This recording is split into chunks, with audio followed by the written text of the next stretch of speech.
There were many things that people did in the 80s that they later discovered were probably not a very good idea. Some of these you've probably heard of, like drinking from the hose, or accepting rides from strangers, or forgetting that you had kids for many, many hours. The one thing that doesn't get much press is, unlike the wide and wooden skateboards that we have today and take for granted, back in the day, people would hand their kids these tiny fiberglass strips that looked like someone took the front half of a water ski and sawed it off and bolted wheels on it.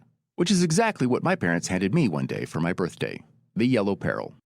A narrow strip of golden fiberglass shaped like a rocket. It had a pointy nose and a tail like a ski ramp. You lean your weight back until the front two wheels come up, and then you twist your hips until the board shifts, and then you drop those wheels back, pointing in an all-new direction. The only trick I did learn, I discovered by complete accident.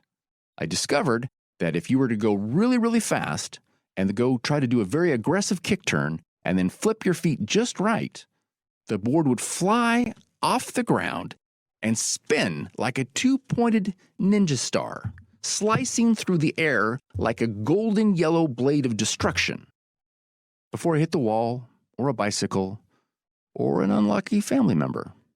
Sorry about that. It wasn't very exciting as far as tricks would go. You do it once and someone would say, "Oh, that's cool. What else you got?" And you do it again and they'd say, "Well, do you have any tricks that don't involve turning your board into a dangerous weapon?"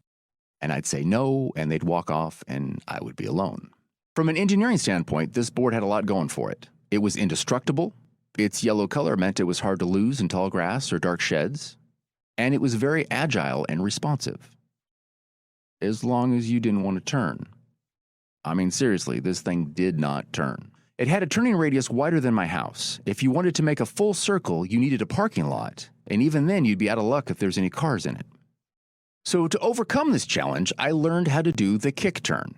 Now, the kick turn sounds complicated, but it's simply this. And after every frustration and every failure, I would go back to my one trick, the spinning yellow lawnmower blade flying through the air, because it made me feel less incompetent and more powerful. I can't slalom, I can't do jumps, but if you need holes punched in the garage wall, I'm your guy. That was a long time ago, and a lot has changed. I've traveled the world, I've met some great people, I've learned some new skills, and in fact, I'm not even the same person who used to ride that board, but I remember him. And sometimes when things get difficult and I'm feeling the stress, I might fall back on some bad habits or some poor coping skills. And then I'll recognize it. I'm like, oh, I'm doing the skateboard trick again. And I'll coach myself to find better options. Because I remember what it's like to be trapped in a rut with one crappy trick, doing the same thing over and over again, hoping for a different result.